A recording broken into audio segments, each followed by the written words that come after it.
నేను మిమ్మల్ని కూర్చోబెట్టి మీ చేత చప్పట్లు కొట్టించుకుని వెళ్ళిపోగలను, కానీ ఏం చేయను.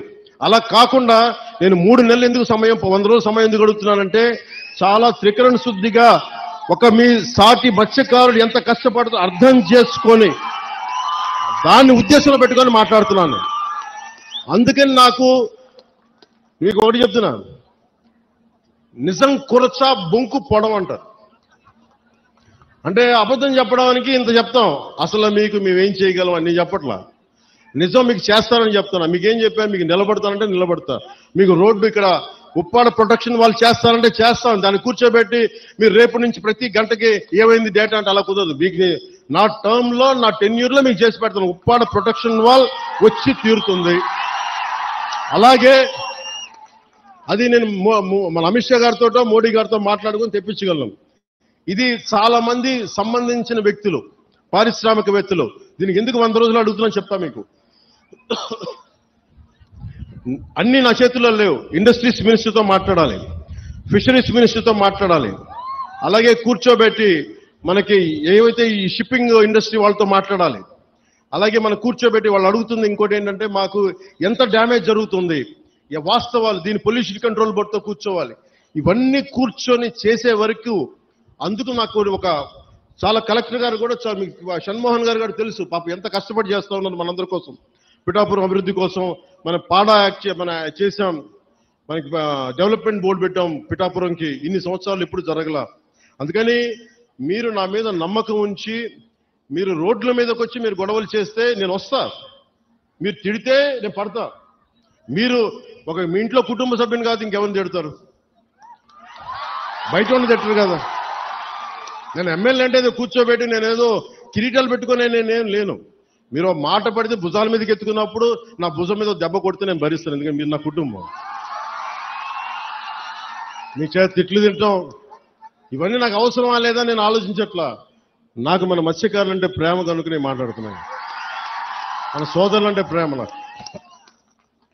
కానీ మన జీవనోపాధి దెబ్బ తినకూడదు. జీవనోపాధి ఈ సమతుల్యత కోసం కూటమి ప్రభుత్వం ఒక ఉన్నత స్థాయి కమిటీని కూడా ఏర్పాటు చేసింది. అందుకే నాకు ఆ సమయం ఇవ్వాలని మీకు మనస్ఫూర్తిగా కోరుకుంటూ,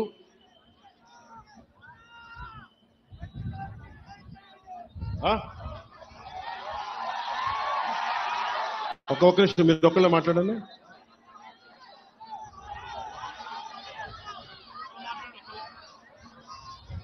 మీరు చెప్పండి. మీరే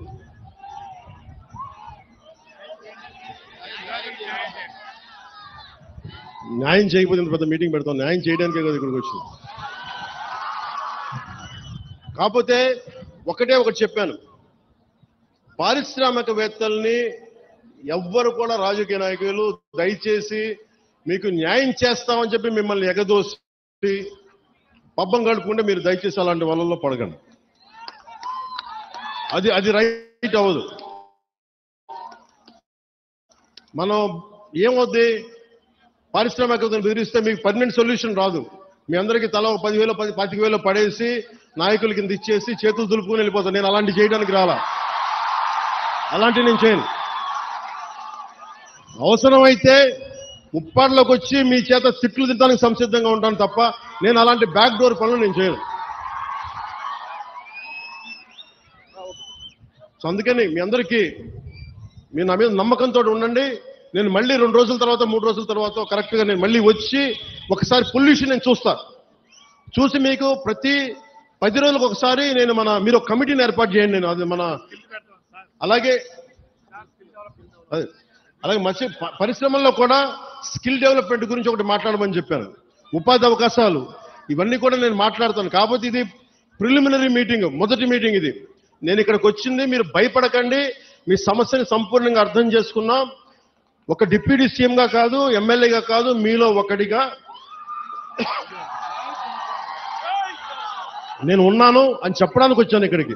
అందుకని 3 రోజుల తర్వాత వచ్చి మీకు time to time deputy CM పేషీ నుంచి మీకు మీడియా దగ్గర నుంచి మన కూటమి నాయకుల దగ్గర నుంచి అందరి తరఫున మీకు తెలియజేస్తాం. ఏ మాత్రం మీకు కోపం ఉన్నా తాపం ఉన్నా మీరు దెబ్బలు తినడానికో మీ చేత తిట్లు తినడానికి నేను సంసిద్ధంగా ఉన్నాను. నేను ఎక్కడికి పారిపోను, ఇక్కడే ఉంటాను.